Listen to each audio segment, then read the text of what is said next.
Di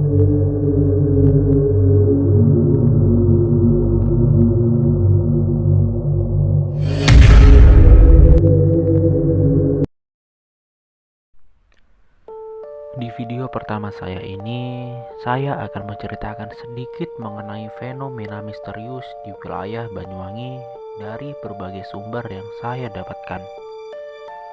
Oke, pada tahun 1998, Banyuwangi digegerkan dengan munculnya sosok ninja yang berkeliaran. Pada kala itu, masyarakat sekitar semuanya takut untuk keluar rumah, jangankan di tengah malam. Setelah maghrib saja orang-orang sudah pada menutup pintu rumah mereka karena takut apabila beraktivitas di luar, nyawa mereka bisa menjadi sasaran para pembunuh yang kala itu populer dengan sebutan ninja. Peristiwa berdarah ini bermula dari pembunuhan yang terjadi di bulan Februari. Pembunuhan ini mulanya dianggap sebagai kasus pembunuhan biasa dan tak ada yang menduga bahwa pembunuhan ini menjadi titik mula rentetan pembantaian berdarah.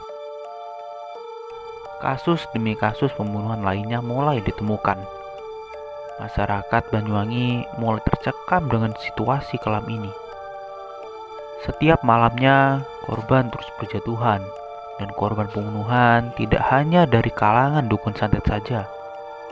Namun, para korban terdapat guru ulama, dukun suwu, dan juga tokoh-tokoh masyarakat lainnya. Pemerintah daerah mulai secara serius menangani pembunuhan berantai ini.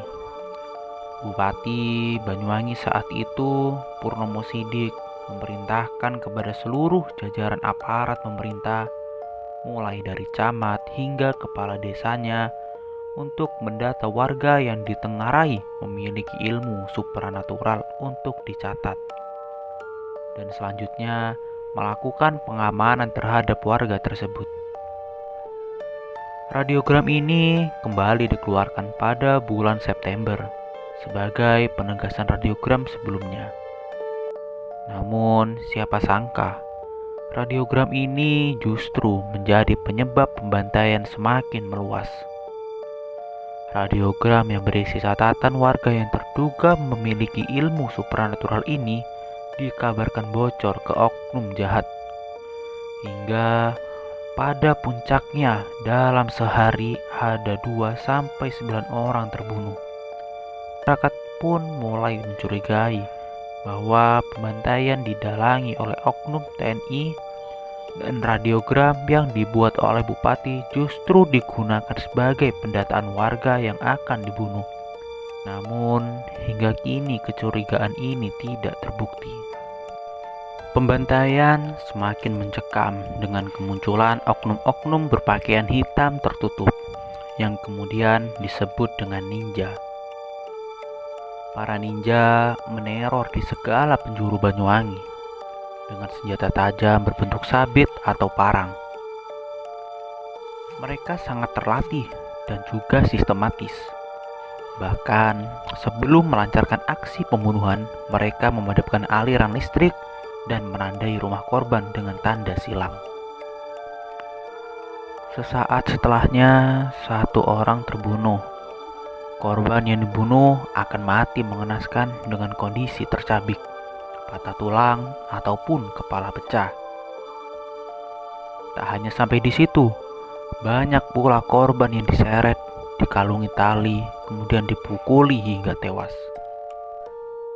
Ketakutan yang ditimbulkan dari rentetan teror oleh ninja hingga menyebabkan kepanikan massal kala itu di Banyuwangi.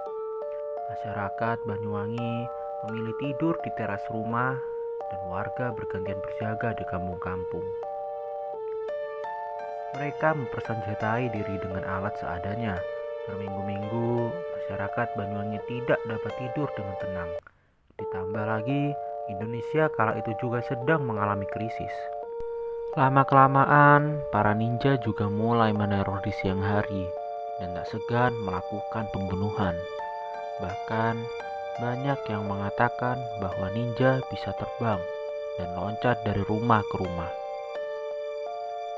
Malam harinya, Loteng-loteng rumah seolah-olah digedor-gedor dengan bunyi yang mengerikan. Postur tubuh para ninja yang berbadan tegap dan juga besar menambah kesan intimidasi. Polisi sendiri dianggap kesulitan mengatasi aksi ninja, hingga para warga kemudian memilih langsung mengungsi di tempat yang lebih aman. Kengerian dan kondisi sosial yang semakin semerawut menekan Komnas HAM dan juga pemerintahan untuk mengusut dan menindak tegas para aktor intelektualis dan semua pihak yang bertanggung jawab terhadap semua peristiwa berdarah di Banyuwangi. Namun, akhirnya hingga sampai kini tak ada yang tahu siapa dalang sebenarnya dari tragedi berdarah 1998.